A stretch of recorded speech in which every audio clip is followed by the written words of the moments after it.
ถ้าเฮาสิเก็บคำเว้าของคนที่เขามาเว้ากับเฮาตลอดทุกคำพูดทุกคำเว้ามาคิดเฮ็ดเพื่อให้มันถูกใจเจ้าของถูกใจผู้เว้าเองนะชาตินี้สิหาความสุขบ่ได้หาความสงบบ่ได้แล้วก็บ่เป็นตัวของตัวเองพร้อมเข้าใจบ่ล่ะชื่อไว้โลดเด้อถ้าสิเจ็บทุกคำพูดของบุคคลผู้อื่นนั่นน่ะชาตินี้เฮาสิหาความสงบสุขแก่ตัวเองบ่ได้นั่นแหละจงเป็นตัวของตัวเองโดยเอาธรรมนั่นแหละเป็นใหญ่ธรรมาธิปไตยเพื่อเอาธรรมเป็นใหญ่การใดที่มันผิดธรรมผิดจากความเป็นจริงแล้วบ่ต้องไปสนใจแล้วก็ล่ะถ้ามันถูกต้องตามความจริงก็เฮ็ดไปแต่ว่าที่จริงเฮาเฮ็ดตามธรรมเฮ็ดตามความจริงเฮ็ดตามสัมมาทิฏฐินั่นแหละจังว่าก็สินำคำผู้นั้นนำคำผู้นี้มาเว้ากระแทกแดกดันมาเว้าน้อยใจมาเว้าด้อยค่าถากถางนั่นนี่อย่าไปสนใจอย่าเก็บเข้ามาเด้อคนมีกิเลสมันก็บอกไปตามกิเลสมันนะกิเลสเฮ็ดให้พอใจมันก็บอกไปตามความพอใจเฮ็ดให้บ่พอใจมันก็บอกกระแทกแดกดันด้อยค่าไปตามความบ่พอใจนั่นจนเป็นตัวของตัวเองโดยธรรมโดยเอาความจริงสัมมาทิฏฐินะโดยเอาธรรมาธิปไตยอธิปไตย3อัตตาธิปไตยกิเลสเต็มโตบ่ต้องห่วงเลยกิเลสเต็มหัวเลยพวกนี้แบบเอาตนเองเป็นใหญ่คำว่าอัตตาธิปไตยโลกาธิปไตยเอาความเห็นของผู้อื่นเป็นใหญ่บ่เป็นตัวของตัวเองพวกนี้ผู้นั้นบอกจังซี่ลอยไปนำผู้นี้บอกอีกแบบนึงลอยไปนำจังสิเฮ็ดกับไผดีอยากว่าล่ะฉะนั้นจงธรรมาธิปไตยเอาความจริงเป็นใหญ่ถ้าผิดจากความเป็นจริงแล้วบ่เอาน้ำจะคนอยากว่าล่ะสิเอาน้ำหรือบ่เอาน้ำข้นก็สร้างแต่ว่าให้ถือหลักธรรมเป็นเครื่องนำชีวิตเจ้าของเองนั่นแหละ จังว่าหลายๆอย่างที่มาเฮามาอยู่รวมกันผู้นั้นเว้าผู้นั้นผู้นี้เว้าพวกนี้มันก็บอกไปตามกิเลสแต่ของถ้าผู้อันบ่ทันได้ฝึกตนเองแบบนี้บางขวดก็มาค่อยจะจับผิดถ้าผู้อื่นจนเพลินจนบ่รู้สึกโตผู้นั้นบ่ดีผู้นี้ดีเนี่ยค่อยจับผิดแต่ผู้อื่นบ่เคยหันเข้ามาเบิ่งความคิดเจ้าของเลยนั่นแหละหลักธรรมทั้งหมดรวมอยู่ที่จิตกับผู้รู้กับจิตที่จริงมันรู้ผิดรู้ถูกอยู่เด้แต่โดยมนะทิฏฐิคือเอาความเห็นของเป็นไงมนะทิฏฐิมาคอยเพียงแค่ว่าคนเฮามันอยากเอาชนะเพียงความคิดเห็นนั่นแหละบางที่เห็นเขาได้ดีกว่าสบายกว่าก็อิจฉาริษยานั่นก็แสดงความเห็นของเจ้าของมาคัดงานมาถากมาถามนั่นแหละจงรักษาจิตของเจ้าของนะบ่ให้คอยบ่ให้ไหลไปตามความเห็นผิดถ้าเฮาบ่สามารถรักษาสิ่งที่เป็นของเฮาได้แล้วเฮาสิเอาอธิปไตยทางใดแล้วเฮาสิมีที่ยืนอยู่หม้องใดได้แต่นั้นจงรักษาสิ่งที่เป็นของเจ้าของให้มันได้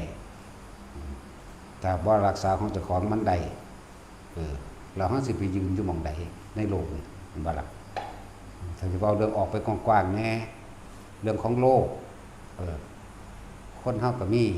แผ่นดินของไผของมันในแต่ละประเทศแม่นบ่ซั่นเฮาก็ต้องรักษาแผ่นดินของเจ้าของอันเป็นที่เกิดที่แก่ที่เจ็บที่ตายที่ทำมาหากินของเจ้าของเองให้มันได้แล้วตอนนี้ย่นเข้ามาในทรัพย์สมบัติอันเป็นแค่เครื่องเลี้ยงชีพของตัวเองถ้าเฮารักษาทรัพย์สมบัติของเจ้าของบ่ได้แล้ว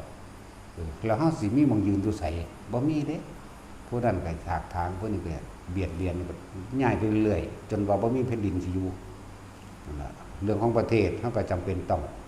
รักษาประเทศเห็นบ่ล่ะรักษาแผ่นดินของประเทศ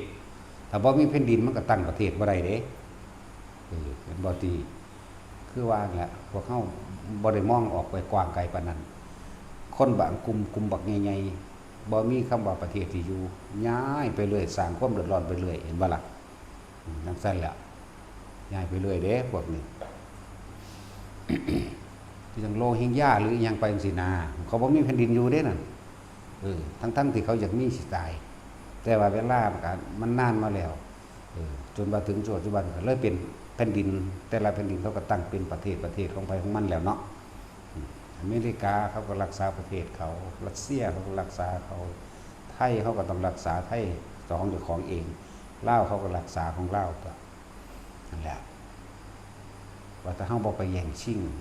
ของไผนั่นแหละนั่นคือเรื่องของประเทศถ้าบ่รักษาสิ่งที่มันเป็นของเจ้าของไว้ได้แล้วเฮาสิไปอาศัยอยู่ไสได้ในเมื่อสิ่งที่ตัวเองสร้างมาแต่แท้เนาะก็ขึ้นชื่อว่าตัวเองทั้งนั้นแหละเรื่องของประเทศนี่ก็ดีตะกี้ก็กระจัดกระจายบ่มีหม่องที่อยู่คือกันเด้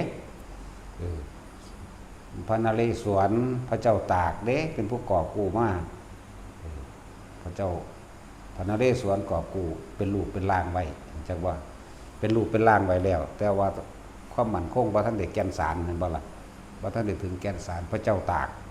เป็นผู้มาจัดการรองรับหนึ่งเกิดเป็นสาระแก่นสารขึ้นมาเป็นประเทศขึ้นมาประเทศบักใหญ่พุ่นเด้บ่ธรรมดาเด้ตะกี้เขมรบ่ได้มีเด้อบ่มีคำว่าเขมรจักบ่ล่ะ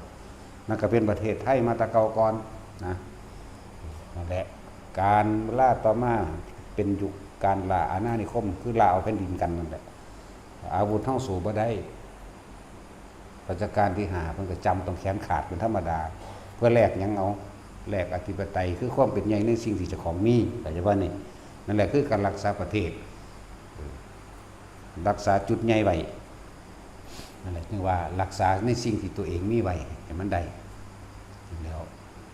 จังก่อกู้ยังขึ้นมาเรื่อยๆแต่สิพูดถึงแล้วนะพวกเฮา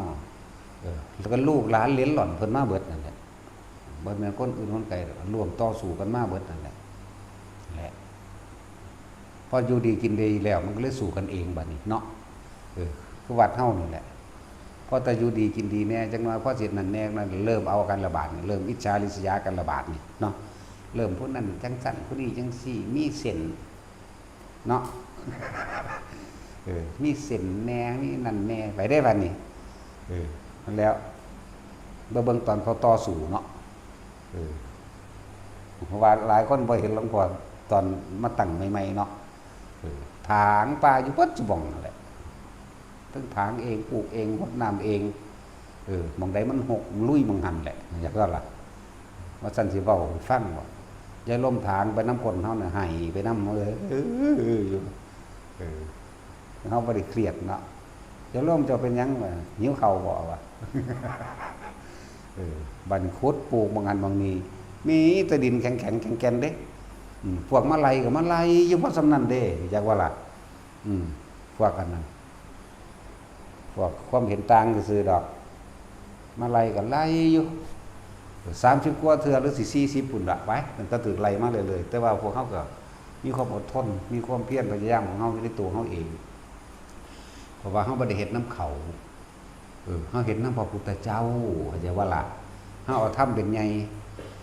สิ่งใดที่ได้มาโดยตนเองสิ่งนั้นเป็นสิ่งที่พวกเขาภาคภูมิใจอย่างบ่เขาสร้างกันมาโดยพระลำพังพวกเขาเองเด้นี่นั่นแหละฉะนั้นจึงบอกว่าถ้าเขาบรักษาสิ่งที่เป็นของตัวเองเอาไว้ได้เราจะมีแผ่นดินที่ไหนไว้ยืนแล้วก็สันติบาบอกเอาชีวิตเขาแลกได้บาทนี่มึงมาโลดบาทกูยิ่งแมงเบิดนั่นแหละกูบ่รักษาภาพพจน์ยังดอกว่ากูบ่มีพจน์ภาพกูบ่มีแล้วภาพพจน์นะจงปกป้องสิ่งที่ตัวเองมีมันได้ก็ปกป้องบ่ได้ไปอยู่ไสก็อยู่บ่ได้เนาะนั่นแหละจึงบอกว่าสิ่งที่ตัวเฮามีสิ่งที่พวกเฮาสร้างขึ้นมาเองเหมือนประเทศไทยเฮาก็ปกป้องแผ่นดินเฮาล่ะในสิ่งที่เฮาสร้างขึ้นที่เฮาสร้างไว้เป็นเครื่องบูชาพุทธศาสนาเป็นเครื่องบูชาพระพุทธเจ้าเด้อยากบ่ล่ะบูชาองค์พระสัมมาสัมพุทธเจ้าเด้สัมมาก็มาจากคำว่าความเห็นตามความเป็นจริงตามรอย ของผู้รู้ผู้ตื่นผู้เบิกบานจึงเรียกว่าสร้างบูชาพระองค์พระสัมมาสัมพุทธเจ้าแท้ที่จริงก็คือเป็นหนทางของพวกเขาเองจึงก้าวย่างเข้าสู่ผู้รู้ผู้ตื่นผู้เบิกบานเองและจึงว่าสร้างบูชาพระศาสดากว่าพุทธศาสนากว่าที่เขาสร้างเพื่อเป็นบันไดก้าวขึ้นไปสู่ความหลุดพ้นเด็กสิ่งที่เขาสร้างมาแต่แท้เขาสิให้ผู้ใดมากำหนดเขาเลยเขาก็กำหนดเอาเองในตัวเขาเองในสิ่งที่เขาสร้างเหตุจังใดมันก็ตายอยู่แล้วนี่ก็สิไปย่านยังภาษาตายเนาะมันเหลือเขาอยู่ผู้เดียวจะเอาปืนไปยิงแมงคือกันเขาแย่งปืนได้กอดได้กัดเสือมันได้กูก็สิกัดเอานะแต่สินตายก่อนเพราะว่าเขาอยู่ข้างหลังสุดตัดสินใจตัดสินเลยตายก่อนเขาอยู่ข้างหลังสู้เป็นผู้สุดท้ายได้สั่นห่วยเบิดเหลือกูผู้เดียวตัวนี้จังใดจังสั่นแล้วแหละแต่ว่าสิ่งใดที่ได้มาเพราะผู้อื่นสิ่งนั้นเป็นดุจดั่งของยืมเข้ามาถ้าเกิดว่าเขาทวงถามก็จะเป็นที่ระอายใจแก่เขาและนาคป่าเจ้าทั้งหลายไม่สรรเสริญเด้แต่สิ่งใดที่ได้มาด้วยระเบิดการก่อสร้างบารมีด้วยแห่งตนสิ่งนั้นอาจไปจักเป็นที่ภาคภูมิใจแก่เราและนักปราชญ์เจ้าทั้งหลายมีพระโพธิสัตว์พุทธเจ้าเป็นต้นย่อมสรรเสริญเข้าใจว่าล่ะก็เรียกว่าให้รักษาจงรักษาสิ่งที่เป็นของตัวเองยังเป็นของเฮาแน่ศรัทธาวิริยะสติจักว่าล่ะศรัทธาวิริยะสติสมาธิจนถึงความหลุดพ้นนั่นแหละเราลวกไม่อย่างหนึ่งศรัทธาปัญญาความเพียรและความเป็นใหญ่คืออธิปไตยใจของเฮากับธรรมอธิปไตยคืออธิปไตยธรรมเรียกว่าธรรมาธิปไตยศรัทธาปัญญาศรัทธาปัญญาวิริยะธรรมาธิปไตยสี่อย่างสิ่งที่เฮาสร้างมาเฮาเอาทำเป็นใหญ่นั่นแหละคือสิ่งที่เป็นของเฮาศรัทธานั้นตั้งมั่นมุ่งมั่นอยู่กับพระศาสดาพุทธเจ้าเพิ่นเป็นผู้เดินก่อนหนทางนั้นเป็นหนทางหลุดพ้นเพื่อพระนิพพานปัญญาคือความรอบรู้ตามก็เป็นจริงในสิ่งทั้งหลายทั้งปวงสิ่งใดทั้งหลายทั้งปวงเกิดแล้วต้องแก่ต้องเจ็บต้องตายก็จริงสัตว์โลกเป็นไปตามกรรมกระทำสิ่งใดย่อมได้สิ่งนั้นไม่ว่าร้ายหรือดีนี่ก็จริงนั่นบ่ล่ะนั่นแหละเราสร้างมาโดยไม่ได้เบียดเบียนให้ผู้ใดผู้หนึ่งเสียชีวิตและทรัพย์สินนี่ก็จริงจงภูมิใจในสิ่งที่ตัวเองสร้างมาเราเฮาบ่ได้ไปของงบประมาณจากทางหลวงทางราชการทั้งใดบริษัทบ่มีเด้นี่ที่พวกเฮาสร้างมาโดยความตั้งมั่นโดยเอาทำเป็นใหญ่ในตนเองซะก่อนเริ่มต้นจากหนึ่งคือหลวงพ่อนี่เองผู้เดียวจังค่อยๆมีความศรัทธามาทีหลังนั่นบ่ล่ะสั่นก็จังว่าจงรักษาในสิ่งที่เป็นของตัวเองศรัทธาความตั้งมั่นมุ่งมั่นในของเฮาเองความเชื่อในหนทางที่เฮากำลังสร้างอยู่นี่ก็คือเป็นของเฮาปัญญาความรอบรู้ในสิ่งทั้งหลายทั้งปวงตามความเป็นจริงวิริยะคือความเพียรพยายามมุ่งมั่นสู่จุดหมายให้ถึงและธรรมาธิปไตยคือเอาทำเป็นไงสี่อย่างของเฮาจั่นแหละเขาจึงบอกว่าจงปกป้องรักษาสิ่งที่เป็นของตนแผ่นดินนี้เป็นส่วนประกอบอาจารย์ว่าแผ่นดินนี้เป็นแผ่นดินของพระพุทธเจ้าแผ่นดินพุทธภูมิเอิ้นแผ่นดินของพระพุทธเจ้าเป็นความรู้ที่ได้มาจากพระพุทธเจ้าเอิ้นว่าพุทธภูมิอย่างว่าภูมิไปว่าหยังภูมิไปว่าความรู้เด้บ่แม่นอันสารพระภูมิเด้แล้วนั่นแหละแผ่นดินนี้เฮาก็สร้างไว้เป็นที่รองรับพระสัทธรรมนะสร้างไว้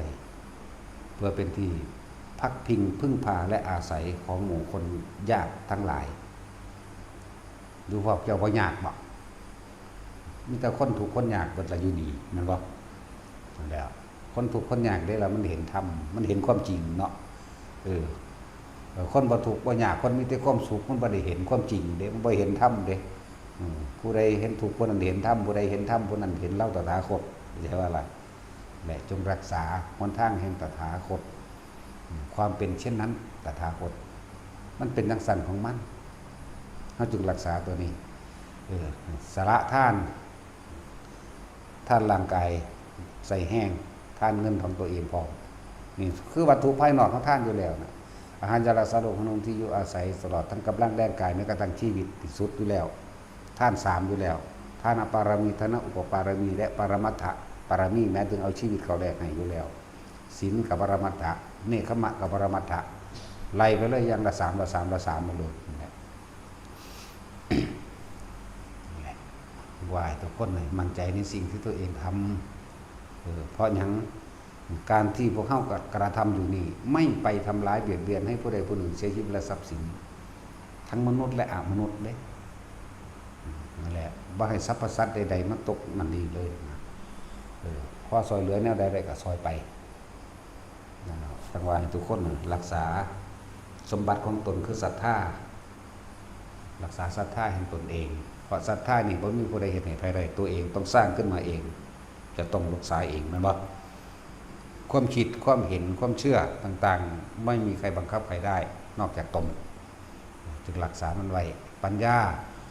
จงรักษาปัญญาแห่งตนไว้คือรู้แจ้งเห็นจริงตามความเป็นจริงในสิ่งทั้งหลายทั้งปวงนี่เพื่อความจริงตัวนี้วิริยะก็จงรักษาความเพียรพยายามของตนต้องมุ่งมั่นสู่จุดหมายให้ถึงด้วยตนเด้บ่มีผู้ใดเฮ็ดให้เฮาถึงได้นิพพานตัวเราเองทำเองแม่นบ่จุดหมายของเฮาน่ะธรรมะธิปไตยเอาทำเป็นใหญ่และที่สุดแห่งธรรมคือหยังก็คือนิพพานนั่นแหละวิมุตติสู่ความหลุดพ้นของเฮาเองเด้มีผู้ใดเฮ็ดให้เฮาหลุดพ้นเด้อฟังคำบอกของพระพุทธเจ้านี่เนาะอคาตาโรตถาคโตแม้เราตถาคตก็เป็นแต่เพียงผู้บอกทางส่วนกระทำเดินทางนั้นพวกเธอทั้งหลายจงก้าวย่างลงกระทำเองนี่มันสั่นละว่ารักษาไว้อาจจะเป็นที่พึ่งของหมู่เราสรรพสัตว์ทั้งหลายผู้ตกทุกข์ได้ยากผู้เดินทางไกลคำว่าเดินทางไกลจริงใดไกลที่สุดอดีตก็จะว่าล่ะยาวไกลที่สุดคืออดีตจากวันนี้ส่วนอนาคตบ่ทันได้ถึงดอกเป็นสั่นตัวผู้เดินทางไกลบัดนี้เป็นที่พักพิงพึ่งพาทั้งทางกายและทางใจของสัตว์ทั้งหลายผู้เดินทางไกลถ้าเดินทางมาจากภพจากศาสตร์จากกับจากกันจากอสงไขยแล้วเพื่อเขาเกิดมีศรัทธาหรือบุพเพสันนิวาสเคยกระทำบุญกรรมรวมกันมากตกทุกข์ได้ยากทุก2อย่างทุกกายบ่มีที่อยู่อาศัยบ่มีข้าวกินบ่มีงานบ่มีหยังก็แล้วแต่ก็ได้พักกายซะก่อนหรือบัดนี้คนบ่ได้จนทรัพย์สินทางเครื่องอยู่อาศัยดอกแต่ว่าจนปัญญาเข้าใจว่านี่ก็เลยได้มาพึ่งพาอาศัยฟังธรรมปฏิบัติธรรมนำณสถานที่แห่งนี้จักว่าล่ะสั้นแล้วคนรวยกับคนจนมันบ่ได้ทุกข์เพราะว่ามันมีหรือบ่มีเด้เห็นบ่สั่นแล้วแท็กซี่มันทุกข์เพราะว่าสูอยากมีเด้ สิ่งที่มีบ่มีคุณค่าบ่มีความหมายมองข้ามเบิดไผก็ดีคุณไปหาสิ่งที่บ่ทันได้มีทุกข์เพราะว่าความอยากมีแม่นบ่ล่ะมองข้ามสิ่งที่มีอยู่นะแม่นบ่แต่ละคนถามเจ้าของเด้อส่วนคนที่จมอยู่กับที่คือทุกข์อยู่กับสิ่งที่มีใช่ว่านี่หวงแหนรักษาแบบลักษณะบ่แบ่งบ่ปันบ่ให้ทานบ่เอาไว้ถ้าเป็นที่พึ่งในสัมปรายภพด้วยครับเนาะแต่แล้วคนตะกี้คนสิตะนี้ที่เหนียวในนิทานธรรมบทต่างๆที่เราได้ยินได้ฟังเนาะฝังทรัพย์สินสมบัติเงินทองไว้ตามดินมั่งใส่ไหฝังไว้มั่งนั่นว่าล่ะแล้วก็ปิดอย่างดี เอาไปซ่อนไว้ใต้น้ำมั่งเห็นว่านี่จังซี่แล้วเพราะว่าย่านหยังย่านโจรลักไปย่านคนปล้นย่านนั้นนี่นะแม้กระทั่งญาติเจ้าของหลักเองพี่น้องเจ้าของก็เองผัวเมียหลักเองนี่ว่าธรรมดาเด้แต่ว่าสัตว์ทั้งหลายแล้วนั้นพวกเจ้าสิกินใช้เพียงแค่ชาติเดียวนั่นบ่ซั่นบ่เหมือนกับนักปราชญ์เจ้าทั้งหลายผู้รู้แจ้งตามความเป็นจริงผู้รู้ธรรมเขาเจ้าย่อมหมุนโลกิยทรัพย์อันนี้เพื่อเป็นโลกุตระทรัพย์เป็นบันไดเพื่อก้าวย่างข้ามไปสู่ที่สุดแห่งธรรมทั้งสั้นแหละแต่ว่าเขาบ่ได้แม่นคนโง่คือคนมาบอกเฮาเด้มึงอยากได้บุญบ่มึงขายหน้ามึงให้ยาคู่เบิดเด้อนะบาซะมันจนถึงขนาดว่าอับจนกับแม้กระทั่งปัญญาแล้วจนฮอดปัญญาคนผู้นั้นแล้วก็ฐานะครอบครัวก็จนอยู่แล้วเสือกจนปัญญาอีกเนาะนั่นแล้วจังซั่นแล้วมีจักคำว่าจนบ่นั่นแหละจังซั่นแหละจนฮอดปัญญาคนรวยถูกบ่ถูกเห็นว่าอะไรคนจนถูกบ่ถูกก็ถูกเพราะสิ่งที่ตัวเองอยากมีนั่นเองมันมองข้ามเบิดมันก็ดีสุภาษิตโบราณอันนี้บ่แม่นเขาเจ้าก็ยังแต่งไว้อยู่ให้แบ่งทรัพย์เป็น4ส่วนแม่นบ่ล่ะฝังดินไว้ใส่หนี้เก่าแม่นบ่เลี้ยงงูเห่ากับถิ่มลงน้ำฝังดินไว้ก็คือสาระอาหารยาละสาโรคเครื่องหงและทรัพย์สินต่างๆเครื่องอำนวยความสะดวกต่างๆให้แก่ยาจกคนในพวกขอทานสมณะชีพรามทั้งหลายแต่ว่าผู้เดินทางไกลเห็นบ่ล่ะนี่คือเอิ้นว่าฝังดินไว้ใส่หนี้เก่าเลี้ยงบิดามารดาเห็นบ่นั่นบ่ซั่นนั่นล่ะหนี้เก่าเฮามารดาบิดาที่ยังมีชีวิตอยู่แต่ก็มารดาบิดาที่ล่วงลับไปแล้วแม้มีมาในอดีตชาติ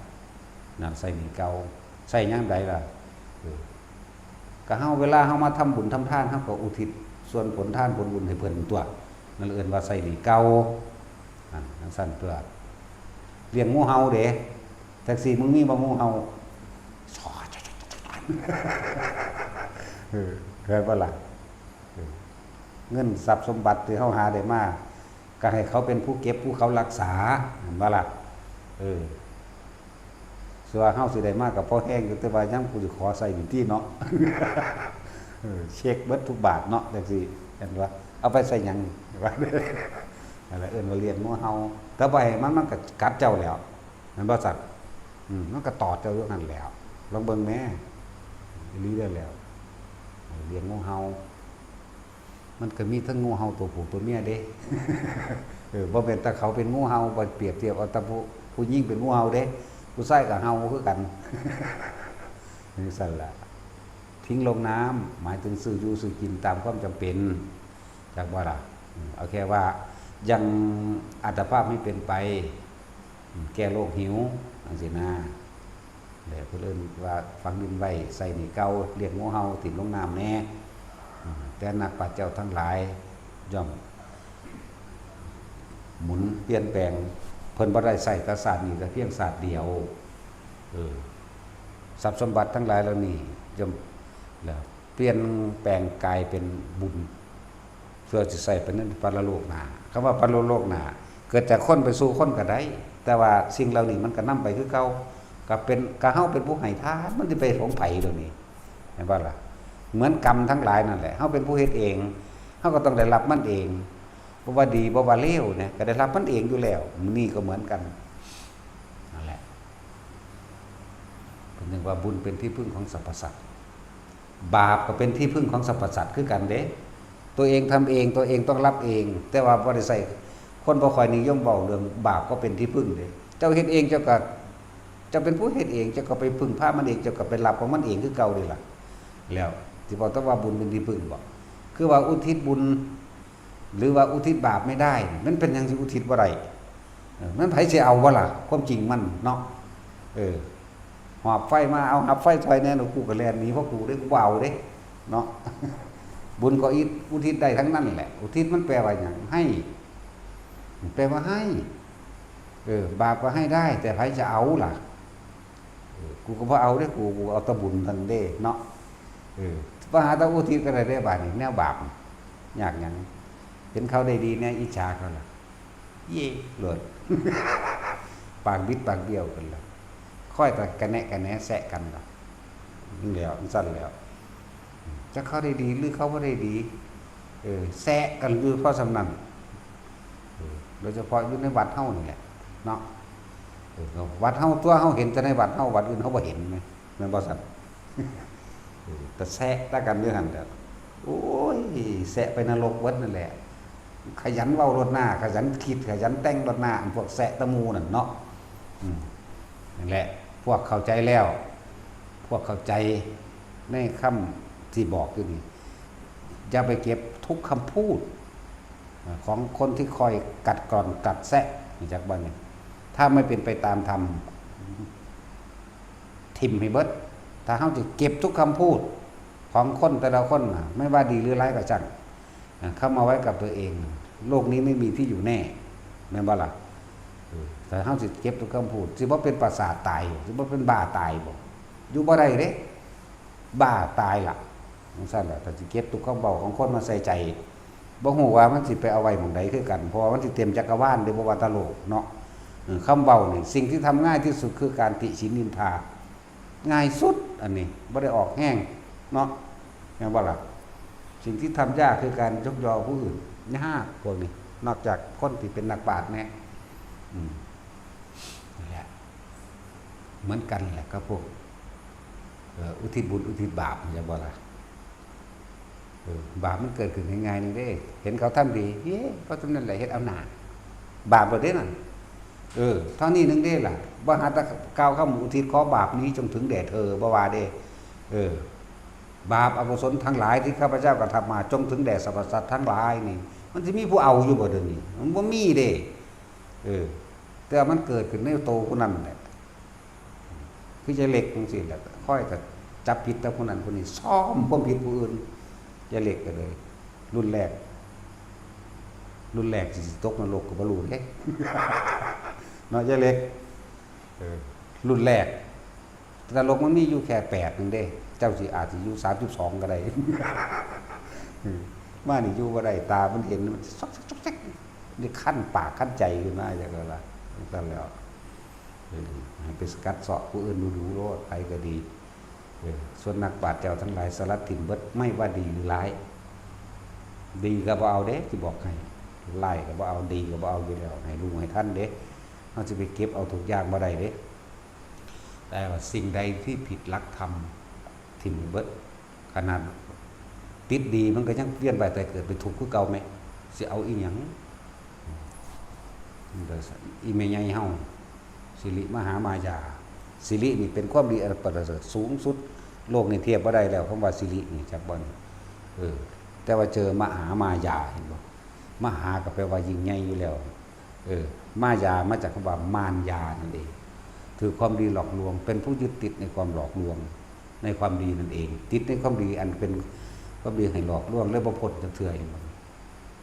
พูดเราสิไปเกิดอีกตอนพระศรีอริยเมตไตรไปเกิดเป็นแม่พระพุทธเจ้าอีกมันแล้วจังสิพ้นแหมหาพระพุทธเจ้าแหม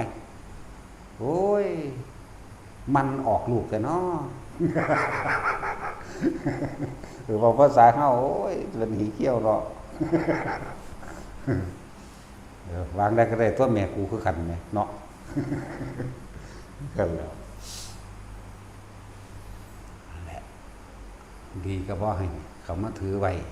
เพื่ออวดดีเลี้ยวนี่หันสลัดออกทันทีเลยจากวันนี้รักษาอย่างความเป็นกลางให้ไว้ให้มันได้เด้อความเป็นกลางรักษาแบบใดความเป็นกลางรักษาอยู่ที่ลมหายใจของอุณาโลมเจ้าของเฮ็ดไปเถอะ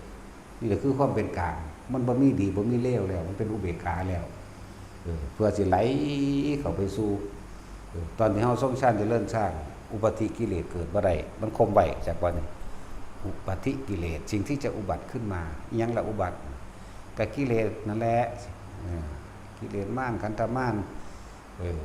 อภิสังขารม่านเทพบุตรม่าน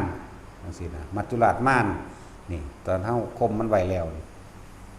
อยู่กับลมหายใจอยู่กับอุณาโลมโลดอยู่จังซั่นโดยคนละเอียดเข้าละเอียดเข้าจิตใต้สำนึกที่มันซ่อนเร้นไว้อันเป็นอกุศลหรือกุศลและอกุศลมันจะขึ้นมาท่วงกันเองดอกสู่กันเองดอกถ้ากำลังเฮากล้าเพราะจิตตั้งมั่นเดี๋ยวมันก็เดินปัญญาของมันดอกสมถะวิปัสสนาตีคู่กันไปเองดอกเราซักนี่คนบ่เข้าใจ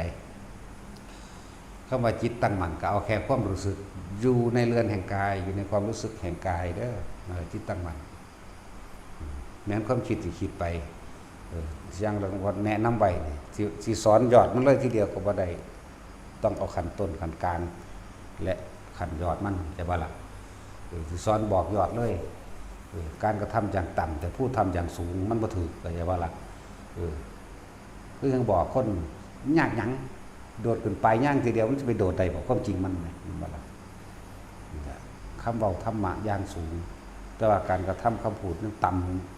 ำความจริงของตัวเองยังต่ำแต่ว่าคำพูดน่ะสูงเกินก็จะว่าล่ะ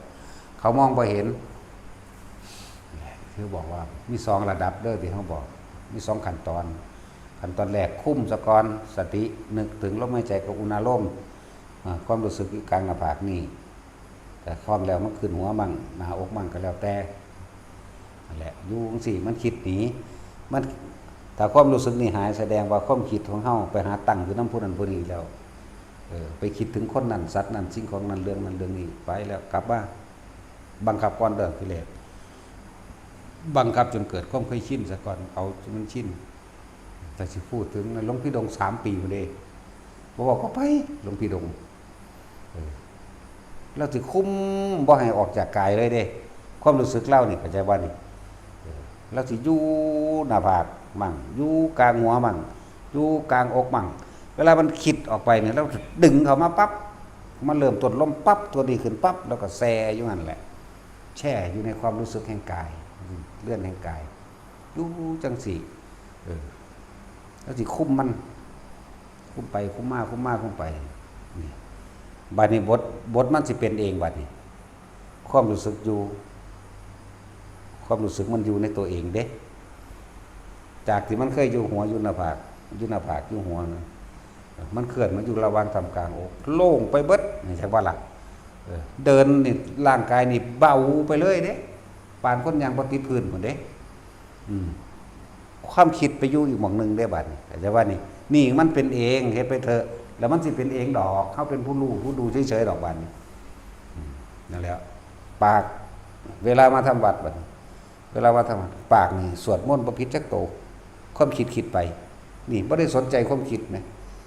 ทั้งสั้นแล้วเวลามันเป็นเองหรอกนะเขามีหน้าที่เริ่มต้นแรกขั้นตอนแรกอยู่กับลมอยู่กับอุณาโลมขั้นตอน2ลมบ่มีอยู่กับในความรู้สึกตัวเลยถ้าความรู้สึกตัวหายเมื่อไหร่กลับมาลมใหม่เกิดความรู้สึกตัวอีกหายอีกแล้วกลับมาแล้วมันสิมีจังหวะจับได้ดอกบาดนี่จักว่าล่ะจังหวะมันสิจับได้ความรู้สึกอยู่ความคิดไปบ่ต้องคุมได้ว่าละบาดบัดนี้ซ่อมเบิ่งแต่ความรู้สึกบัดนี้2 มื้อ 3 มื้อมันก็บ่ไปจักเทื่อหมายถึงความคิดเฮาแม่มันบ่ไปนะเบิ่งความรู้สึกบ่ไปถ้ามันไปเมื่อไหร่ก็ดึงมาซะก่อนนั่นแหละต่อมาบาดสิเป็นเอาจริงๆวูบลงมาพี่เด้เบาอยู่กลางอกเลยนั่นแหละเบาอยู่กลางอกความคิดเกิดขึ้นมากมายแต่บ่ไหลไปตามความคิดทั้งสั้นแล้วเดินจงกรมนี่ปานร้อยเอาเด้ย้วยอยู่นั่นแหละบาดมันสลัดทุกสิ่งขั้นคลายออกทุกอย่างปัสสติจิตคลายคือบ่มีจิตมันรู้อยู่แล้วมันคลายสลัดความคิดออกกันได้นะคือมันบ่นำสิ่งที่มันคิดออกมาคิดต่อมันสลัดออกแล้วมันคลายออกมันปัสสติแล้วสมาธิเกิดจิตตั้งมั่นเมื่อจิตตั้งมั่นปัญญาคือเห็นความคิดบัดนี้ความคิดนี่บ่คิดแต่เรื่องเก่าแม่นบ่คิดไปทุกเรื่องเลยแล้วเรื่องที่คิดทั้งหลายทั้งปวงแล้วนั่นล้วนแล้วจะเป็นเฮาอาจจะบ่รู้ในศาสตร์นี้แต่ว่ามันเป็นของเก่าที่มีมาแล้วในศาสตร์ก่อนก็ยังมีเห็นบ่เนี่ยและอีกหลายๆภพหลายๆศาสตร์มันบ่ฮู้ล่ะเพิ่นเลยดูเฉยๆรู้เฉยๆเห็นเฉยๆนี่บาดสิเป็นจังบ่ แล้วก็เพียงสั้นแหละแต่เราก็บ่ได้ตั้งหวังเราบ่ได้ตั้งจุดหมายเด้เราเฮ็ดของเราอยู่สั้นเด้นั่นแหละโล่งโปร่งเวลานั่งสมาธิเวลานั่งสิขาเจ็บก็รู้ว่าเจ็บเด้แต่ว่าบ่เก็บน้ำขาไหมอยากว่าอะไรแท็กซี่ขาเจ็บขาคือสมมุติอย่างว่านี่อันนี้ว่าขาซื่อๆได้ล่ะแต่ว่ามันบ่สะเทือนเข้ามาในความรู้สึกแห่งใจเลยนะโล่งคือเก่าคราวเดียวมันกับมันคือปิติขนลุกแบบหุ่มเข้ามาเลยเด้มันสิหุ่มเข้ามาแล้วมันก็รู้อยู่ซื่อๆของมันนั่นแหละเป็นจังซั่นแต่ว่าเฮ็ดจังซั่นแหละแซ่ไว้จังซั่นแหละเราเรื่องพี่ดงมันหากระเว้านำถ้ามันบวชมา3 ปีก็สันเสียว่ามันเป็นพี่แม่ยังบ่เว้านำกูนี่มันหากระเว้าล่ะปัจจุบันเว้าเอาเองเห็นบ่ล่ะมันเกิดเห็นบุญเห็นคุณมันเกิดเห็นหลายๆอย่างของมันเองนั่นแหละว่าศีรษะก็เก่งอยู่ดอกศีรษะแม็กศีรษะดงโกเมนอยู่ในระดับเดียวกันแต่ว่าอยู่ใน4อันนี่ไผสิแซ่ได้หลายกว่ากันแช่อยู่ในความว่างจักบ่ไผสิรักษาความว่างได้หลายกว่ากันมีต่างหากเขาก็สูสีเบียดกันเด้นั่นซั่นแหละนอกนั้นเพ่งอยู่ในฌานก่อนเด้อนอกนั้นอย่าหนีออกจากกายอย่าไปคุยกันดูหลายอันเรื่องมรรคผลนิพพานนั่นน่ะพอไปคุยแล้วมันบ่ได้หยังมันมีแต่ขาดกันแน่เอามันมีแต่อยากได้เด้พอคุยกันน่ะอยากว่าล่ะแล้วเอาคำผู้นั้นมาเทียบหลายคู่หลายบาเนี่ยเพิ่นก็เป็นแต่เพียงผู้แนะนำเฮาบ่แม่นว่าเฮาสิเอาของผู้นั้นมาเป็นจุดหมาย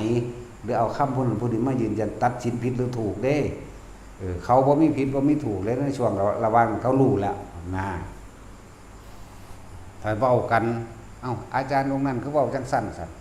วัดนั้นเขาเว้าจังซั่นสำนักนั้นเขาเว้าจังซั่นในพระไตรปิฎกเขาว่าจังซั่นเห็นบ่มันถิ่มนิวรณ์ตัวเดียวนึงนะแค่ความสงสัยนึงได้เดี๋ยวนี้เนาะก็สิสงให้มันได้คำตอบเห็นหยังได้คำตอบแล้วรู้คำตอบแล้วสิได้อันมึงได้หยังได้ความยึดมั่นถือมั่นอย่าว่าซั่นได้ว่ากูรู้ได้ว่านี่ที่จริงมันบ่แม่นกูรู้ได้นั่นน่ะ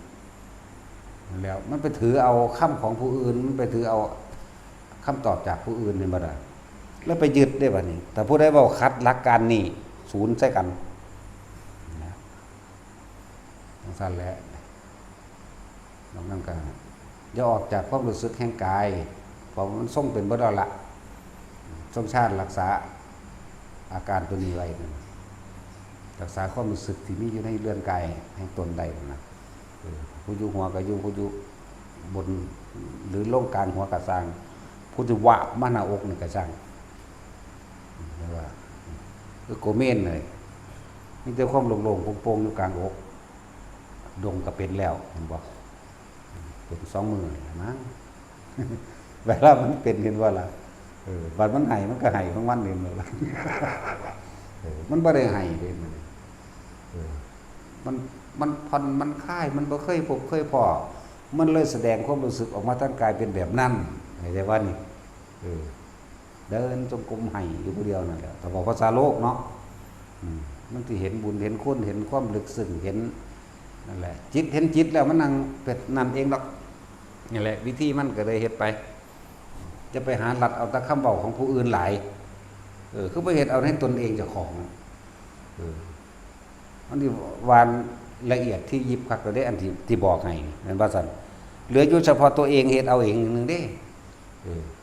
จะไปหาจับเอาแต่ยอดคำเว้าองค์นั้นยอดคำเว้าองค์นี้หลายรักษาความรู้สึกเย็นอยู่ในกายของตัวของเองพอแล้วจักบ่ล่ะเวลาสิเป็นก็เป็นหลวงพ่อเยื่อนก็บอกว่ารักษาความรู้สึกของเจ้าของแน่บางคนเอาไว้ท้องของเฮาต้นแรกเฮาเอาไว้หัวหลวงพ่อเยื่อนเปลืองน้ำวะไปจับเอาความรู้สึกเย็นอันนี้เขาก็นิ่มๆนุ่มๆกับว่าเย็นกับว่าอะไรคือกันนี่แหละมันว่าสั่นอันเดียวกันแต่ว่าผู้นึงเอาไว้จุดนึงตามความถนัดไปมั่นตัวเพิ่นภาวนาลงทอง เพิ่นว่าเพิ่นภาวนาพุทโธมันลงท้องจักวันมันอิ่มอยู่ในหันเพิ่นเลิ่นคิดหยังก็บ่ออกสั่นเลยอันนี้ก็เฮ็ดไปสักก่อนเถอะมันก็เป็นดอกเป็นวิธีที่ดัดแปลงหรือบ่ว่าดัดแปลงดอกว่าตรงๆหลุดจากหลวงปู่มั่นนั่นแหละบ่ได้คิดเองอันนี้เอาบ่มีปัญญาบ่ได้คิดหยังเองดอกตะกี้เพิ่นนับนิ้วมือเด้บัดนี้เฮาแบบเหลือบตาเลยหาวิธีจ้ะว่าผู้ใดมีปัญญาแนวใดแตกแขนงขึ้นออกเฮ็ดเอาเองเฮ็ดจังได๋ก็ได้ที่มันน่วงๆขึ้นมากลางหน้าผากก็เฮ็ดไปตัวเนาะว่าถ้าจำความรู้สึกมันได้น่วงๆอยู่นี่แหมจะบอกหลวงพ่อเดือนเพิ่นแล้วก็ยังกินน้ำมันก็เย็นอยู่พี่จำความเย็นมันนานเย็นแล้วมันท้องไข่ก่อนนั่นซั่นแหล้วบางคนเขาเอายาหม่องท่าเอายาหม่องท่าล่ะสูดลมหายใจเข้าแล้วก็จำความรู้สึกบัดนี้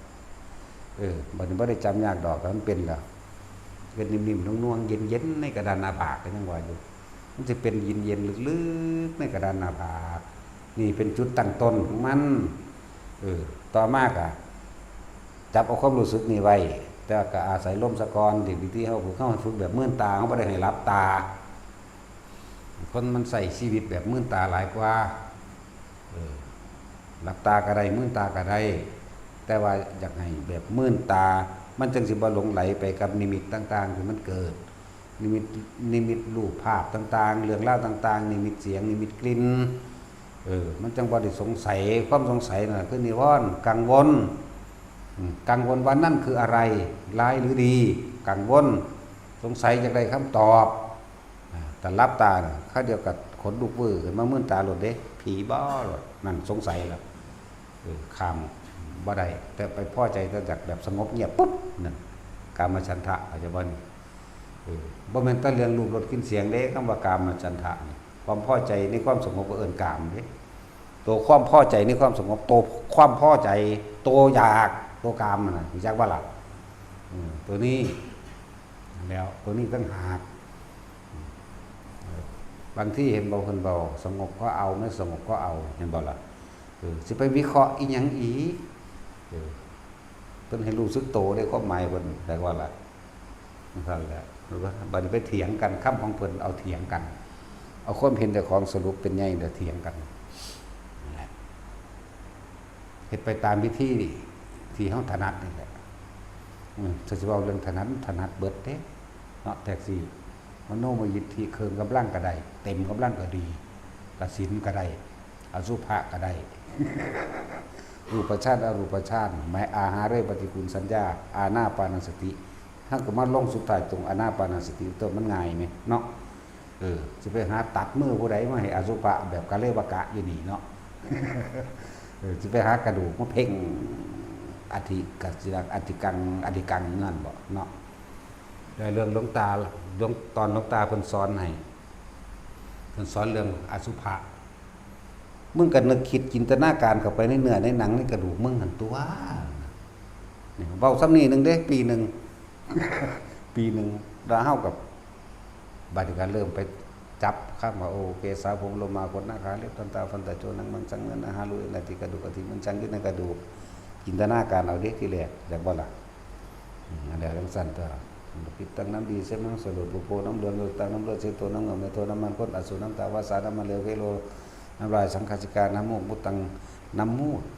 ดังแบบมัตตะเกมัตตุลังมัตถลุงคันก็ว่าน้ำมูดน้ำพูดก็ว่าไปใช่บ่ล่ะ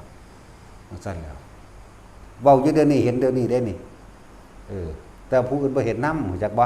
ไม่แต่มันเป็นภาพมันก็เต็มกองทั่วป่านนี่มั้ยเนาะแต่ว่าเฮาก็เห็นเฉพาะเฮามั้ยว่าเฮาชำนาญอยู่มั้ยไล่เข้าไปฮอดกระดูก300ท่อนเอ็นใหญ่900เอ็นน้อย 9,000 เส้นผมโดยประมาณ9ล้านยังไปพุ่นไล่ไปที่ว่านี่มันก็เห็นของมันอยู่เด้ล่ะซั่นแหละเยื่อในกระดูกมื้อนี้ไล่เข้าไปในเยื่อในกระดูกแม้กระทั่งเข้าไปในเส้นเอ็นเส้นเลือดเข้าไปได้เข้าไปในกลางของเส้นเอ็นเข้าไปในกลางของเส้นเลือดมันก็เข้าไปได้เด้ล่ะเอาอยู่หั่นเลยเป็นปีพุ่นเด้บ่ได้ไปเฮ็ดสำนึงเด้ให้นึกคิดจินตนาการเข้าไปในเนื้อหนังเอ็นและกระดูกนั่นเพิ่นสอนซ้ำนี้นึงเด้ก็ไปแตกกระแหนงเอาเองตัว ก็สอนไล่ไปไล่มาไล่มาไล่ไปอย่างนี้แหละครับไปกลับมามันไม่ได้แยกหรอกคิดกิงเข้าไปแยกใส่ความคิดแยกที่แรกใส่อยู่บอกไปบอกมามันแยกเอาเองบัดนี้แล้วก็แยกออกมาเป็นอาการ32ธาตุดินเท่าไหร่20มันบอกธาตุน้ำ12เป็นอาการ32บัดคนบ่ทันตายมีจักธาตุ42เลยบัดนี้แม่นบ่ล่ะลมจักธาตุลมเท่าไหร่ไฟเท่าไหร่บ่ไฟ4ลม6ก็เป็น10ก็บวกเขาว่าเป็น42มันตัวเนาะนักสั่นแล้วยังมาแยกวิญญาณธาตุมันยังมาแยกรูปเวทนาสัญญาสังขารวิญญาณอีกกูเด้โอ้ธรรมดาเด้นี่เป็นเรื่องของกายนี่เป็นเรื่องของเวทนาสัญญาสังขารและวิญญาณกายวิญญาณนั่นก็ว่าไปเห็นบ่คนละจนจิตรวมใหญ่แต่สิเว้าภาษานั้นเฮ็ดไปเฮ็ดมาบัดสิรวมบ่รวมเอาเองเด้มันเบิดความคิดจังว่ามันเบิดความคิดในเรื่องไหลอยู่ในกายมันสุดของมันก็เข้าพักของมันเองเพิบสว่างว่างโล่งอยู่เมืองเดียวกลับออกมามันเอาไม้อีกเห็นบ่นี่มันบ่แม่นซ้ำนี่เด้อันที่เว้ามาถ้าสิเว้าเรื่องปริยัติเฮาได้มันจะเป็นเน้นปูนเรื่องเกษาผลละมาผลบาเล็บนี่เว้าเรื่องมื้อนี่ทองเอามื้อนี่บัดนี้เหลือแต่คิดจินตนาการคือพญาบัวระหว่างพญาบัวเราบอกมันก็คือบ่คิดนึกคิดจินตนาการเอามันจะไปหาศพทางไหนมาเบิ่งเพิ่นว่ามันคนละยุคแล้วเขาสิจับมึงเด้โอ้ยศพมากกว่าปิ้งกินแมงเลยแล้วถ้ามันเน่าแน่ก็มกเนื้อเน่าคือปลาเน่าก็แซ่บอยู่เด้เนาะตัดสิน กินบ่เจ้านั่นแหละเฮ็ดไปสู่อันสู่แนวเลยล่ะกสินมันก็แค่ว่านึกไปมันเป็นของมันเลยล่ะโอ้ได้แต่นอนหมีอยู่น้ำมันได้น้ำก่อนเด้นอนหมีอยู่น้ำพุ่นเด็กน้อยบ่ทันจักหยังดอกอันนั้นโอ้ยหอนแมงครับจักฝนจังไดมันสิตกมันตกจังซั่นเด้ตกบ่แม่นในฤดูเด้ตกแมงหน้าหนาวเลยนั่นล่ะนี่จักว่าล่ะถ้าเฮ็ดเด้เข้าใจว่าล่ะหน้าร้อนคือจังนั้นมีนาคมนี่แหละเป็นโยนไผหญ้ากับหลวงปู่มุงหลังคาหญ้าอยู่นั่นน่ะร้อนเนาะหลานเนาะฝนตกคือสิดีเนาะซั่นเฮาคิดไปแล้วเข้าใจบ่นี่เฮาคิดเป็นเห็นก้อนเมฆก้อนฝนลงมาแล้วตกอีหลีมั้ยซั่นแหละว่าท่านรู้จักหยังเด้นั่นหลวงปู่เพิ่นขึ้นมุงไผหญ้าเพิ่นเฮาเป็นผู้ไปเกี่ยวหญ้ากับตัดไม้ไผ่ตัดไม้ไผ่หลอกปอให้มันตะกี้หลอกปอเด้พอแซ่เน่าๆน่ะมาลอกมาว่างไว้แล้วเพิ่นก็ไปตีของเพิ่นเองเฮ็ดเองดอกหญ้าก็เกี่ยวมาอูอยู่อะหยะแล้วไปกองไว้เพิ่นมาสร้างของเพิ่นเองดอกไม้ไผ่ก็ไปตัดมาก็ทิ่มไว้เพิ่นนั่นแหละลากมาบัดนี้เพิ่นก็เฮ็ดแล้วมันเป็นไผ่แล้วครับเพิ่นก็ขึ้นมุ้งก็ตับน้อยๆนึงเด้ล่ะนั่นก็เป็นผู้ยักษ์ต่างๆโอ้ยฮ้อนเนาะหลานเนาะฝนตกคือสิดีเนาะนี่ความคิดเฮาไปล่ะเร็วขนาดเด้เป็นฝนตกอีหลีมั้ย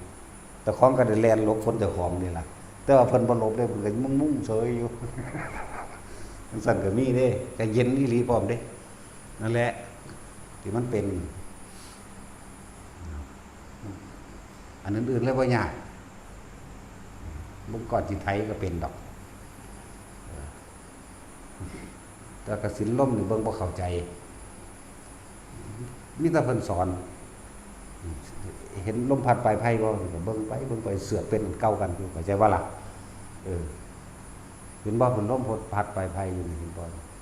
เพิ่นก็ซี่ไปซี่มาเพิ่นบ่ให้เฮาหนีออกจากความเพ่งอยู่ในหันจากบ่นี่เพิ่นมันก็ไหวไปไหวมาอยู่จังซี่ไปมาเฮามันนิ่งที่กี่ผีหม่องมันนิ่งไปนึงมาเสือกเป็นก้อนอีหลีบัดนี้เกิดกลายเป็นแบบเดียวกันนี่แหละแต่ว่าท่านจักหยังที่บัดนั้นเป็นบ้าจังหูจักบัดก็ว่าเขาดีอยู่แหละตอนเขาเป็นบ้าเขาก็ว่าเขาดีเวลาเขาเห็นเงินตกอยู่ใสเวลาเขาเห็นสำเนาทะเบียนบ้านที่อยู่ใสท่องอยู่ใสนี่แหละย่ำมันเป็นบ้าจังบ่อยู่หันอยู่นี่มันนั่งเห็นไหมเอาไปมาเขาไปจับกันกับคุกออกคุกมาน้ำขาคุกที่กูเลยเศร้าเลยบาดนี้ เป็นน้ำบกนั่นแล้วบอกเนี่ยเรื่องจริงเด้นี่บ่ได้เว้าเล่นเด้อ เอาไปเอามาเลยผู้ใดเห็นอีหยังเหียลืมอยู่ไสก็เลยมาถามกับกูเลยเศร้าแท็กซี่มันสั่นแหละบัดนี้จึงมาอ่านแล้วมาเทียบใส่กันกับพระอนุรุตพระอนุรุตตะเพิ่นก็พยากรณ์ดีๆเด้งัวหายไก่เพิ่นละหาให้ฝูงงัวหายอยู่ไหนเจ้าคะโอ้อยู่บังหันไปเอาไปก็เอาแล้วเอาไปเอามาหรืออยู่บ่เป็นจังว่าล่ะคนแล้วบ่พึ่งพาตนเองเป็นหาเห็ดเป็นยังมาถามเพิ่นเนาะ พระคุณเจ้าเห็นที่เห็ดเกิดไหมเจ้าข้าอ๋ออยู่ตรงนั้นเด้อไปเอากับแม่นอีหลีไหมเอาไปเอามาแล้วได้หาอยู่หากินเขาเบิดแล้วพระพุทธเจ้าบอกว่าดูก่อนภิกษุทั้งหลายพวกเธออย่าชอบประมาณในการบุคคลเพราะการประมาณบุคคลจะนำทุกข์มาให้พวกเธอเมื่อภายหลังกระแมนตัวบัดนี้บ่ได้อยู่เป็นสุขบ่ได้รับบ่ได้นอนมีแต่คนมาให้ขาของหานั่นหานี่ใครตัวบ่ให้หาป่าเนาะอันนี้หาเห็ดได้อยู่หาหน่อไม้ได้อยู่หาของหายอันนั้นอันนี้ได้แต่ว่าให้หาป่ามันสิผิดก็สิมีในหันแหละเพิ่นยังให้พระอนุรุทธะโอ้ก็เพิ่นสิสำเร็จคือว่าเด้เฮาฟังเอาประโยชน์มันง่ายๆว่าเป็นผู้เลิศทั้งที่ปัจจักขุเนาะแจ่มใสที่สุดแล้วก็ไวความเป็นวสีในเรื่องตาทิพย์ไวเพิ่นตาบอดย้อนเด้นั่นน่ะว่าธรรมดาเด้ปานพระจักขุบาลน่ะเด้แต่เพิ่นอนุญาตให้รักษาตาพระพุทธเจ้าว่าจงรักษาซะเพราะว่าเพิ่นเห็นแล้วว่ารักษาหายอยู่บ่คือพระจักขุบาลเป็นด้วยกรรมบ่ได้หายใช่ว่าล่ะจักขุบาลอันใดนั่นนี่กันจังซั่นแล้วคือพระพุทธเจ้าเฮานี่แล้วบอกไปว่าทุกอย่างก็บ่ได้มันซั่นแล้วเพิ่นก็ยังบ่ทำนายเป็นทุกอย่างเด้บางอย่างเพิ่นก็นิ่งเฉยบ่ปากต้องตั้งที่เป็นลูกก็หมู่เบิดนั่นแหละแต่เพิ่นเห็นต่อไปสาวกข้างหน้ามันสิเป็นบ้านน้ำลีดเลยห้ามบ่ใส่ลีดเป็นบ่ล่ะนั่นแล้วคือพระปิ่นโทนเป็นคนมีหนี้ได้มาบวชแต่ว่าพระพุทธเจ้าบวชให้คนมีหนี้พระรัตวาชะไปเลี้ยงงัวอยากว่ามันไปเลี้ยงงัวได้ครับเป็นคนเป็นทาสของเศรษฐีเด้อสัตว์ปัญหางัวที่งัวมันหายเพิ่นเมื่อยเพิ่นไปเห็นพุทธเจ้าสมณะนี้บ่มีงัวจึงบ่เหนื่อยกับงัวเห็นบ่สมณะนี้บ่มีหน้า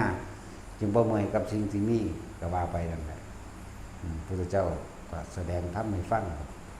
เพิ่นก็บวชให้พร้อมเด้ต่อไปต่อมาเศรษฐีนะมาโอ้ไอ้ตัวดีมึงแอบหลบมาอยู่ที่นี่นี่เองเด้ใช่ป่ะล่ะ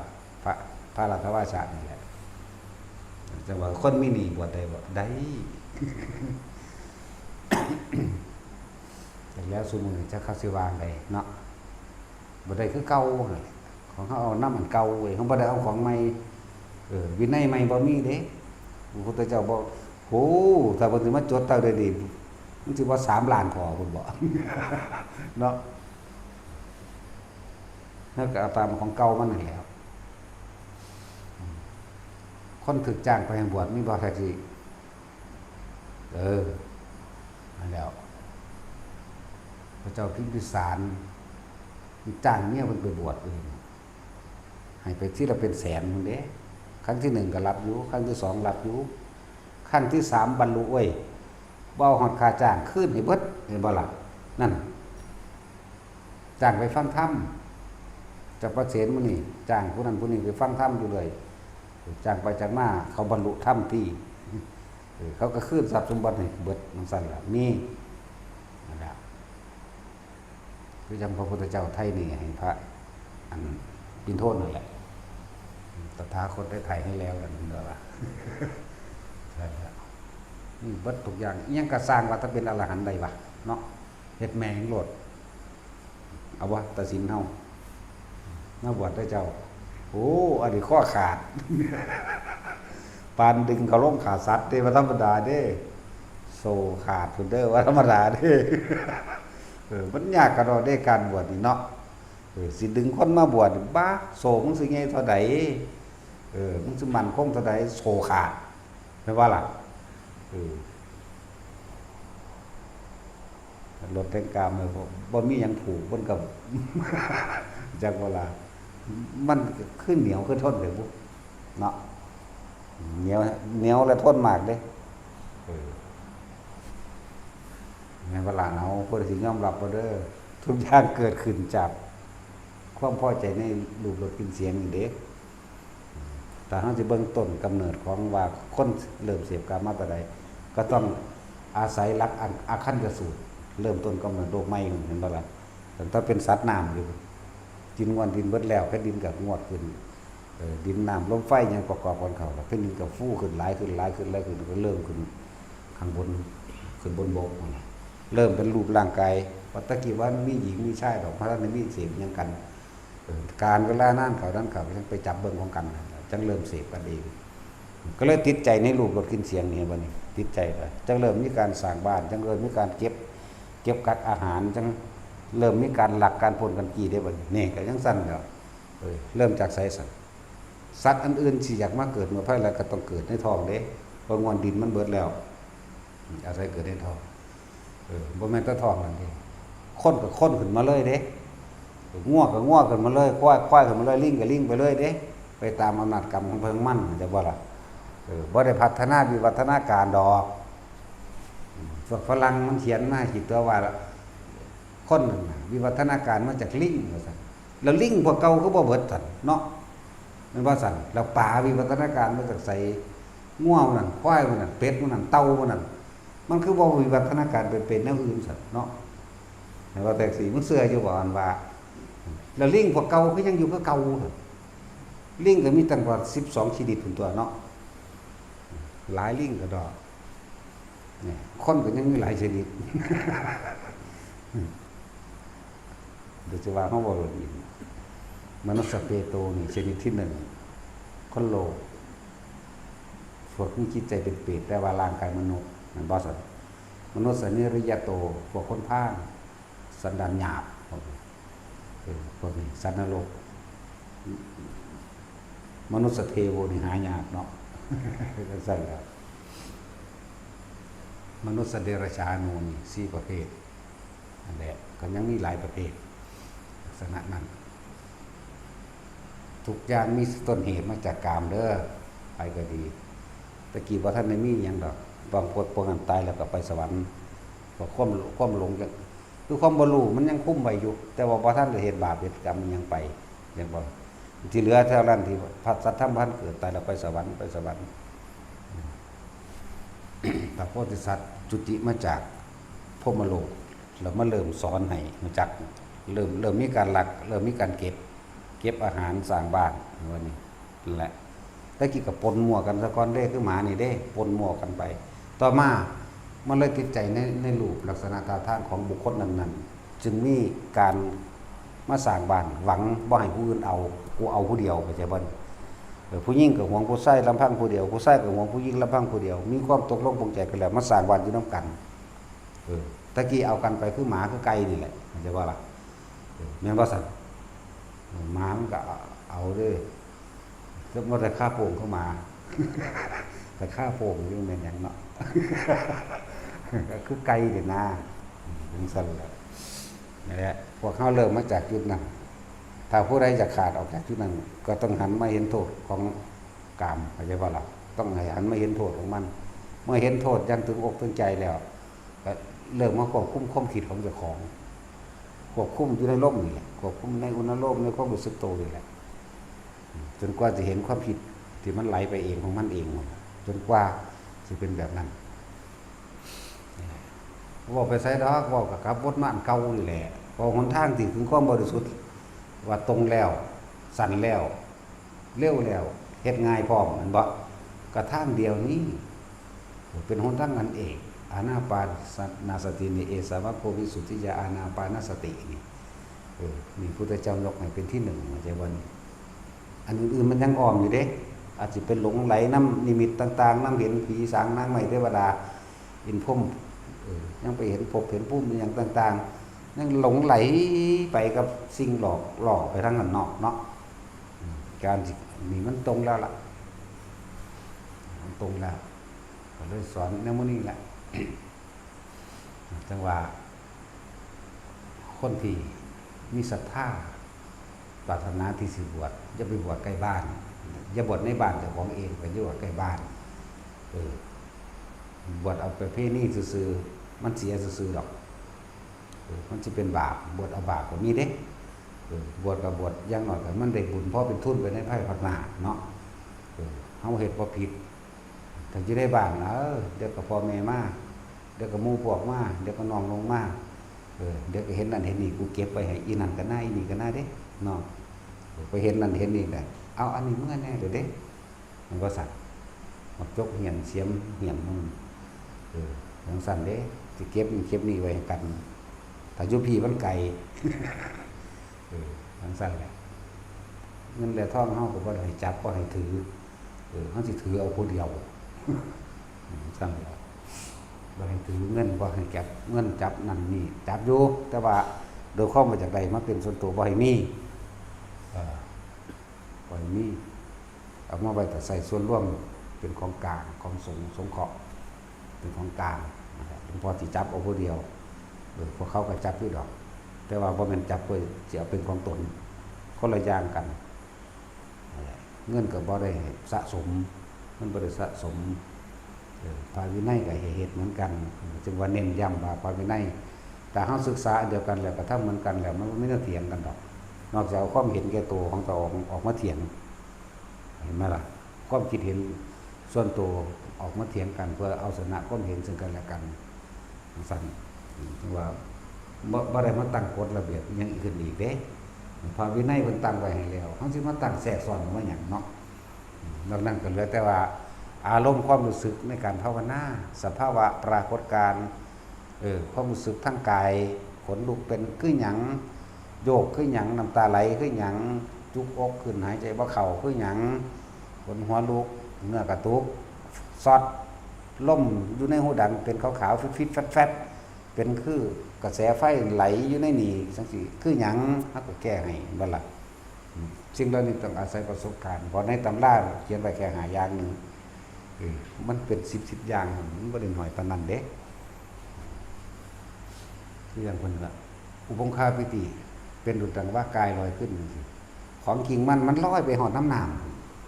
มันลงไปหอดน้ำหอดกลางน้ำหายใจในน้ำก็ยังได้บางทีก็ลอยอยู่เหนือน้ำธรรมดาลอยอยู่เหนือน้ำน้ำห้วยหนองคลองบึงลอยอยู่เหนือดอกบัวมันก็ลอยดิลอยจริงๆได้อันนี้อย่างก็ล่ะลอยขึ้นจริงก็ลอยที่แรกๆเขาก็ไปซ่าๆครับลองเอามือจับเบิ่งก็บ่คิดหยังแต่ก็คอยคิดว่ามันลงมันก็ลงตัวใส่ความรู้สึกเดี๋ยวจังคอยไปไกลก็ไปต่ำๆก่อนเด้จักว่าล่ะไปมันก็ไปน้ำหนักก็ไปจับเบิ่งดอกบัวก็แม่นอีหลีเว้ยนะสั่นแล้วร้อยจริงก็มีร้อยหลอกก็มีจังซี่นี่ก็ห้ามติดขัดแนวนี้บางทีก็พ่อแก้หมายถึงแนะนำทางให้ซื่อๆเด้แก้ก็ได้จะว่าล่ะแก้ความเห็นแนะนำทางซื่อๆดอกนี่แหละจังว่าเป็นอย่างที่เน้นสมาธิมื้อตาคนเฮาซุมื้อนี่มันสิเป็นโรคบ้าโรคประสาทโรคเครียดอย่างต่างๆเพราะว่ามันบ่มีธรรมมันบ่มีสมาธิมันบ่ฝึกหัดควบคุมความคิดจักว่าทางโลกนี่มันแข่งขันกันเด้เรียนหนังสือก็แข่งขันเอาเกรด A แม่นบ่ล่ะเอาที่1เอาเกรด C ผู้ใดบ่ได้ก็กดดันตัวเองจะเอาทัศนะกันเด้มันบ่มีแนวให้พรอนให้ค่ายเลยคนทั้งเบิดในโลกนี่แหละว่าตะนักเรียนหรือว่าตะหยังแบบทั้งเบิดเลยมีแต่การแข่งขันแข่งแย่งชิงกันเลยเกิดความเครียดขนาดว่าฟุตบอลสามัคคีหรือว่ากระชับมิตรจังซี่มันเป็นศัตรูกันซ้ำเพราะว่าหยังมันเครียดในการสิแข่งขันนั่นแหละมันต้องชนะอย่างเดียวอันบ่ล่ะย่านโคตรตีแน่ย่านบ่ได้รางวัลแน่สารพัดเด้คนเล่นกีฬาถ้าเล่นสนุกสนานเอาแค่ออกกำลังกายนี่มันสิมีความม่วนความมั่นในหันเด้เนาะแต่ว่านี่มันกดดันแพ้บ่ได้เห็นว่าซั่นตกรอบบัดนี้เห็นว่าล่ะบัดนี้เขาชิงที่1เขาชิงที่2เขาชิงที่3อ้าวนี่กดดันเด้ซั่นแล้วแล้วฆ่ากันเป็นโรคประสาทไปฆ่าตัวตายก็มีคิดหยังบ่ออกเห็นบ่ล่ะ เงินบ่พอใจนั่นนี่เพราะมันมีแต่เครียดมีแต่แข่งขันจะขาดตัวตายก็มีพวกโรงพยาบาลนั่นน่ะมาควรสิมาฝึกแนวนี้ไว้ใช่บ่ล่ะพักจิตคือพักความคิดนั่นเองควรสิมาทำความสงบใจควรสิฟังธรรมพวกจังซั่นเด้มันเป็นตายอยู่นำคนป่วยใช่บ่ล่ะคนป่วยมันก็เครียดแต่พอมันอยู่แล้วพยาบาลมันก็เครียดเพราะพยาบาลเด้นั่นแล้วต่างฝ่ายต่างเครียดญาติของคนป่วยจังสี่เห็นพยาบาลธรรมดามันก็ห่วงญาติแต่ของห่วงพ่อห่วงแม่ห่วงลูกอยู่แล้วบ่ล่ะพยาบาลเขาก็งานกับคนมันเด็ดหลายบ่ล่ะอารมณ์มันก็งุดหงิดเนาะผู้นั้นจังซั่นผู้นี้จังซี่ก็วากใส่กันก็ซัดกันได้บัดนี้จังซั่นแหละสมควรที่จะฝึกสมาธิเอาไว้แต่ถึงประชาชนคนพยาบาลมันน่ะทหารก็คือกันตำรวจก็คือกันแล้วเป็นต้องมาฝึกไว้เพื่อเป็นที่พักจิตพักใจตัวเองสติและปัญญามันสิดีขึ้นมันสิเร็วขึ้นมันสิบ่ทำการผู้ว่ามใจมันสิเย็นทั้งโลกนี่แหละบัดนี้บ่ได้ว่าทหารตำรวจพยาบาลล่ะทั้งเบิดเลยแล้วโลกมันขาดศีลขาดธรรมโลกมันมีแต่การแข่งแย่งชิงดีชิงเด่นแข่งขันมันเลยเกิดกลายเป็นความเครียดอย่างว่าล่ะมันเลยบ่เข้าใจว่าอันใดเป็นทุกข์อันใดเป็นสุขความใดดังใจเท่านั้นที่ว่าเขาว่าเป็นสุขมันบ่ล่ะความใดยกย่องสรรเสริญเท่านั้นเขาว่าเป็นสุขเป็นความพอใจของอังสีมันบ่กี่ลังยังยืนอยู่แล้วเนาะแล้วจริงๆพวกหมอนั่นน่ะมาสิมาฝึกเด็กเนาะแท็กซี่กระตัวหมอนั่นแหละสิ่งที่พวกเขาต้องประสบยิ่งกว่าโรคภัยอย่างอื่นๆก็คืออารมณ์ฟุบฟับอยู่ตลอดจากว่าอารมณ์ความเวลาเว้าแสดงความเห็นซึ่งกันและกันนั่นนี่เอาอารมณ์ของไผของมันใส่กันถ้าเฮาสงบอารมณ์ใดอารมณ์บ่พอใจนี่แหละนั่นแหละหลายๆอย่างมันคือระบายคลายความเครียดออกได้จากว่าแล้วก็ไปเห็นมาล่ะคืออีหาอยู่อันโรงพยาบาลอำนาจเจริญมันตายแล้วบ่อีหานั่นหรือเขาใหญ่มันแล้วอ่ะจะไปรักษาอะไรไปเลยสั่นโอ้ยมึงว่าเป็นพยาบาลมึงว่าเป็นหมอหาแม่มึงบอกว่ามึงเป็นจังซั่นเห็นบ่ล่ะนั่นแหละพวกหมอพวกจังซั่นสมควรสิมาฝึกตนเองเนาะบ่แม่นใส่อารมณ์กูเข้าใจอยู่ดอกว่าสูบ่บอกคนหลายกูก็บ่อยากป่วยหรอกกูบ่ได้อยากป่วยกูบ่อยากไปเห็นหน้ามึงกูสั่งหมอที่สุดจังว่าล่ะแม่นว่าซั่นสั่งหมอที่สุดเด้ไผสิอยากเจ็บอยากปวดไผสิอยากไปถอนแขวไผสิอยากไปผ่าตัดดูเนาะหมอนี่ได้กูหังรังเกียจคักกูบ่อยากพบอยากพอเลยเนาะตายก็ตายไปโลดบ่ต้องเจ็บต้องปวดน่ะเนาะมันบ่ตัดสินจะสั่งบ่เจ้าฮักก็นัดไปดูซุมื้อซะติเนาะ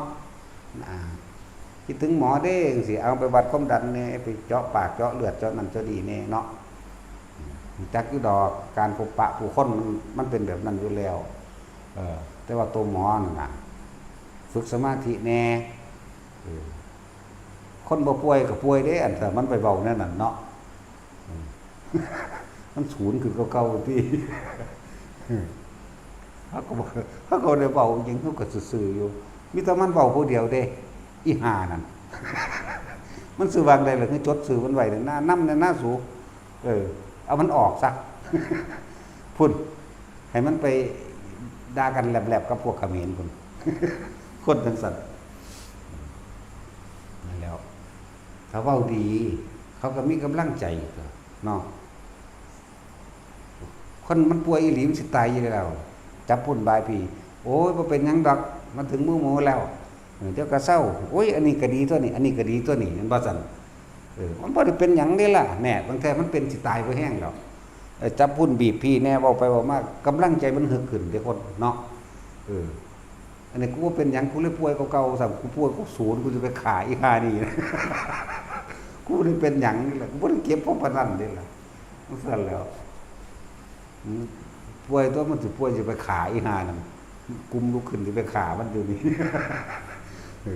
ซั่นแล้วบ่สมควรสิเป็นหมอดอกก็เป็นจังซั่น เป็นหมาซะว่าจักอันดีได้ดีอันใดเลวไหลเนาะโรงพยาบาลอำนาจนี่แหละตำรวจกับมึงระวังไว้ดีๆอันมึงบอกว่าดีกูจะออกซื้อมึงคือกัน เนาะมึงสั่นตัวเฮ็ดบ่ดีตีมันหลดแล้วสู่ภัยเลยตำรวจก็ตามหมอหรือพยาบาลก็สร้างโตปากมันจดซื้อมันไว้จักว่าลุ่มมันออกรถบอกราชการได้ย่านมึงสั่นแล้วว่ามันล่ามใส่เบิดได้บาด พวกป้าไม้นี่กูหังสั่งคักอีกพวกนึงเนาะมันสั่งคนละสั่งกันนี่ก็หมอจากมันเข้าใจว่าสั่งหมอนี่คือบ่จักไปเห็นเขาเด้ไผสิอยากป่วยตัวนี้คนละอย่างกันบ่ล่ะบ่แม่นสั่งจากปาดข้อมันถิ่มคือพวกป้าไม้เด้พวกป้าไม้นี่เฝ้าไม้ไปตะขายเนาะโคตรพ่อโคตรแม่ไปปลูกไว้บ่ต้นไม้100 ปี200 ปีก็มีมันเอามันก็ให้นายทุนให้หยังร่วมกันเอาไปขายถูกกฎหมายตีตาไว้ว่าเด้บัดเจ้าบ้านเจ้าเมืองเขาไปเผาทานหรือไปจับเขาไหมเห็นบ่ล่ะเผาทานก็จับเขามาเฮ็ดเงื่อนเขาแล้วเราเขาแล้วเขาก็เศร้าดอกเขาว่าแม่นนายทุนมาหาเขากับพ่อได้ซื้อกับเขากำลังเลี้ยงลูกเขาซื้อดอกแต่ว่าพวกว่าไม่เวลามันขายเนาะเป็น100ชุ่งพุ่นเด้อที่ละหมื่นต้นพุ่นไหมเนาะอีหลีนั่นแล้วอธิบดีกรมป่าไม้ได้เงินหลายกว่าหมู่อีกปันปวดพอคนใหม่เลยปลูกไว้บักฮาเลยเป็นสั่นแล้วเอาแม่ถ้าว่าบ่แม่นไหมมึงตายเบิดโคตรบ่กับกูตายเดี๋ยวแม่แต่ว่าบ่แม่นเนาะถูกกฎหมายว่าเด้กฎหมายที่ สัตว์แมงเบิดนั่นแหละพวกมันบ่ได้อยู่ผู้เดียวแหละ เห็นแก่ตัวเบิดนั่นแหละแต่มันบ่ฮู้ว่าภาษาคนมาหากินซ้ำตายนี่เนาะตำรวจไผบ่ดีคือกันเด้อนำแมงโลดอย่าไปย่านมันเอาคนเข้าไปตีมันในโรงพักตำรวจแต่บอกได้บ่ดีถ้ามันถือมันได้ง่ายอยากว่าถ้ามันผิดมันได้ออกสอบสวนแล้วจับปรับพร้อมเด้จังซั่นแหละข้าราชการมองได้ก็สร้างผู้ว่าก็ตามถีบแมงค่าโต๊ะพุ่นไปหลายๆคนกดข้อพวกอสนั่นไว้พวกอพปรปแร่มันนั่นน่ะนอกแมงโลดมันกล้ายิงดอกห้วยปืนเฮาก็มีแต่มึงยิงกูก็ยิงโลดเด้อเว้ามาแล้วพวกเอาเปรียบถึงศูนย์โลด